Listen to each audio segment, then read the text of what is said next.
বাংলাদেশ নিয়ে বরাবরই ভারতের মায়ের চেয়ে মাসির দরদ বেশি অবস্থা। ভারত নিজ দেশে সংখ্যালঘু নির্যাতন ঠেকাতে না পারলেও পাশের দেশের নিরাপত্তা নিয়ে বুকে চিনচিনে ব্যথা অনুভব করে।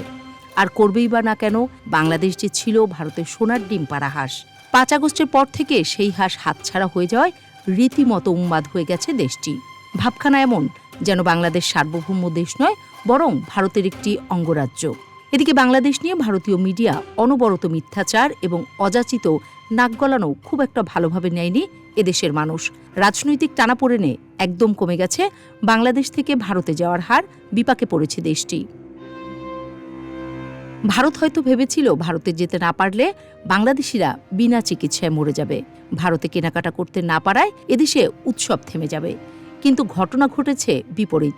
এই সুযোগে দেশীয় শিল্পের বিকাশ ঘটেছে বাংলাদেশে, বেড়েছে দেশে উন্নত চিকিৎসা নেবার হার। কাশ্মীরি শাল ছাড়া দেশীয় শালে ভালোই শীত উদযাপন করেছে বাংলাদেশ। অন্যদিকে বিপাকে পড়েছে ভারত। বাংলাদেশিদের জন্য ভিসা বন্ধ থাকায় খাখা করছে কলকাতার রাস্তা, জনশূন্য হোটেলগুলো, পর্যটন শূন্য পশ্চিমবঙ্গের বাজার মন্দা। অন্যদিকে বাংলাদেশের অভ্যুত্থানের প্রভাব ফেলেছে দক্ষিণ এশিয়ার রাজনীতিতেও। সূচনা হয়েছে নতুন রাজনৈতিক আকাঙ্ক্ষা এবং কূটনৈতিক টানাপোড়েন। ৫ আগস্টের পর মিয়ানমারের সাথে কৌশল পাল্টে ফেলেছে চীন। এশিয়ার অন্য দেশগুলোর কূটনীতিতেও এসেছে পরিবর্তন। ভারত নিজ দেশে বাংলাদেশের পরিবর্তনের উত্তাপ পেতে শুরু করেছে। পশ্চিমবঙ্গ মৃদুপায়ে রাজনৈতিক পরিবর্তনের পথে হাঁটছে। মণিপুরের সহিংসতা মিজোরামকে জাতিগতভাবে আন্দোলিত করছে। একদিকে দেশের ভিতরকার জাতিগত দ্বন্দ্ব, অন্যদিকে হঠাৎ বন্ধুহীন হয়ে যাওয়ায় খারাপ সময় যাচ্ছে ভারতের।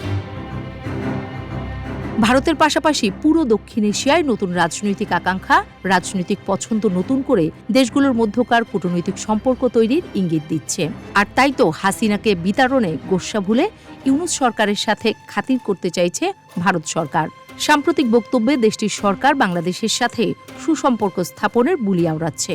ভারতের প্রতিরক্ষামন্ত্রী রাজনাথ সিং দেশটির বার্তা সংস্থা ইন্দো এশীয় নিউজ সার্ভিসকে দেয়া এক বিশেষ সাক্ষাৎকারে বলেন, ভারত সর্বদা তার প্রতিবেশীদের সঙ্গে সুসম্পর্ক বজায় রাখতে চায় এবং বাংলাদেশও আমাদের প্রতিবেশী দেশ। আমরা সর্বদা আমাদের প্রতিবেশীদের সঙ্গে সুসম্পর্ক বজায় রাখার চেষ্টা করি, কারণ অটল বিহারী বাজপেয়ী বলতেন, আমরা আমাদের বন্ধুদের পরিবর্তন করতে পারি, প্রতিবেশীদের নয়। সুতরাং আমরা বাংলাদেশের সঙ্গে সুসম্পর্ক বজায় রাখতে চাই। বাংলাদেশ ভারতের রাজনীতিতে সবসময় বেশ গুরুত্বপূর্ণ। বেশ কিছুদিন ধরে ভারত সরকার ইউনূস সরকারের সাথে মিলে কাজ করার কথা বলছে। তবে পরিবর্তিত বাংলাদেশে ফাঁকা বুলিতে আর কাজ হবে না। স্বৈরাচারী হাসিনাকে ফেরত না দিলে বাংলাদেশে ভারত বিদ্বেষ ঠেকানো যাবে না।